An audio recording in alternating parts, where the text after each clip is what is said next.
आज की कंपनी है आवास फाइनेंशियर्स। उसका हम पहले वेबसाइट पे जाके उसके प्रोडक्ट्स देखेंगे, उसका क्या बिजनेस मॉडल है। फिर हम स्क्रीनर पे चेक करेंगे उसके फंडामेंटल्स, उसका परफॉर्मेंस, उसके रेवेन्यूज, उसके शेयर होल्डिंग पैटर्न, कितना मार्केट कैपिटलाइजेशन है, उसके प्रॉफिट्स कैसे ग्रो हो रहे हैं। एंड देन हम ट्रेडिंग व्यू पे जाके उसके टेक्निकल्स अंडरस्टैंड करेंगे कि क्या अपॉर्चुनिटी क्रिएट हो रही है, कौन से प्राइस पे हमें बाय करना चाहिए और कौन से प्राइस पे सेल करना चाहिए। तो एक बार मैं आपको आवास फाइनेंशियर्स के वेबसाइट पे लेके जाता हूँ। तो एक बार मैं स्क्रीन शेयर कर लेता हूँ। एक सेकंड देना।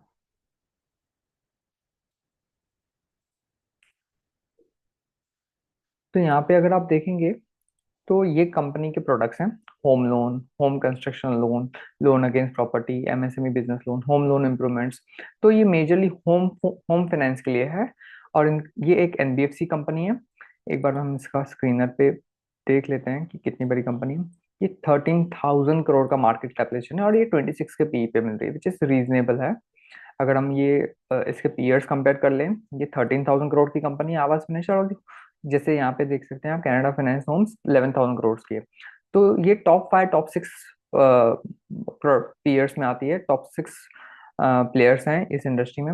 अगर हम इसका रेवेन्यू देखें, 10 ईयर्स पहले ये 18 करोड़ था, ये ग्रो होके होके कंसिस्टेंटली ये 2,000 करोड़ का रेवेन्यू है मार्च 24 में। अगर हम इसका प्रॉफिट देखें, ये 2 करोड़ का प्रॉफिट था, ये कंसिस्टेंटली ग्रो होके अब 500 करोड़ तक का इसका प्रॉफिट ग्रो हुआ है। तो ये कंसिस्टेंटली रेवेन्यू भी ग्रो हो रहा है और प्रॉफिट भी ग्रो हो रहा है। एक बार हम नीचे आके देख सकते हैं, यहाँ पे भी देख सकते हैं 23% से ग्रो हो रहा है इसका सेल्स, 22% से 5 ईयर्स 3 ईयर्स में। प्रॉफिट भी कंसिस्टेंटली अराउंड 20% ग्रो हो रहा है। बट यहाँ आप देखेंगे तो स्टॉक प्राइस में कुछ भी ग्रोथ नहीं है 5 ईयर्स में और 3 ईयर्स में, जिसकी वजह से यहाँ अपॉर्चुनिटी क्रिएट हो रही है। वो हम एक बार चार्ट पैटर्न पे देखेंगे। अगर आप इसका शेयर होल्डिंग पैटर्न भी देखेंगे तो 26% प्रमोटर्स के पास है, एफआईएस के पास 35% है, डीआईएस के पास 24% है और पब्लिक के पास सिर्फ 13% है। जब भी ये प्रमोटर्स, एफआईआर, डीआईएस, इनको स्ट्रॉन्ग हैंड्स माना जाता है। जब भी इनके पास 80-90% अगर कंपनी की होल्डिंग होती है तो ये स्ट्रॉन्ग हैंड्स में, they are the decision maker. And जितना पब्लिक के पास कम हो, 10% 15% उसके अंडर हो या 20% से कम, तो वो उतनी कंपनी अच्छी है। एक बार हम अभी इसका चार्ट भी देख लेते हैं। एक बार मैं फिर से ओपन करता हूँ।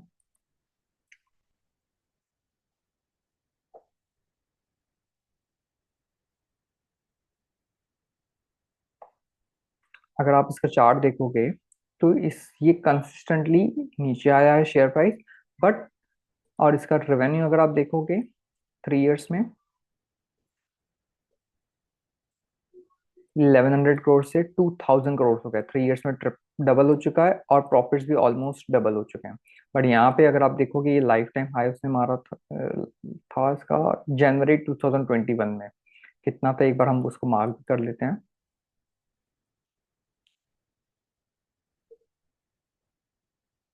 यहाँ पे 3,300 इसका लाइफ टाइम आया था और अब मिल रही है 1,600 करोड़ की इसकी प्राइस हो गई।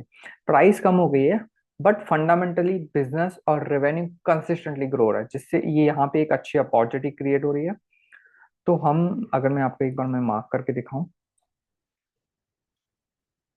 कितनी अपॉर्चुनिटी आ रही है, अगर हम यहाँ पे बाइंग करते हैं ये स्टॉक को और लाइफ टाइम हाई तक इसको होल्ड करेंगे, क्योंकि अभी ये लाइफ टाइम हाई रेवेन्यू दे रहा है, लाइफ टाइम हाई प्रॉफिट दे रहा है, तो ये ultimately life time high achieve होगा। तो यहाँ पे 98%, ऑलमोस्ट 100% की ग्रोथ अपॉर्चुनिटी है। इसमें 3 साल भी लग जाते हैं, 3 साल में भी अगर पैसा डबल होता है तो बहुत अच्छी अपॉर्चुनिटी। एक सिंगल ट्रेड में, एक सिंगल शॉट डील में मुझे नहीं लगता 3 ईयर्स लगेंगे, ये 2 ईयर्स से भी पहले अचीव हो जाएगा। बट 3 ईयर्स भी अगर लगते हैं या 4 ईयर्स भी लगते हैं तो 25-30% पर एनम बहुत ही अच्छा डील है, बहुत ही अच्छा ट्रेड है।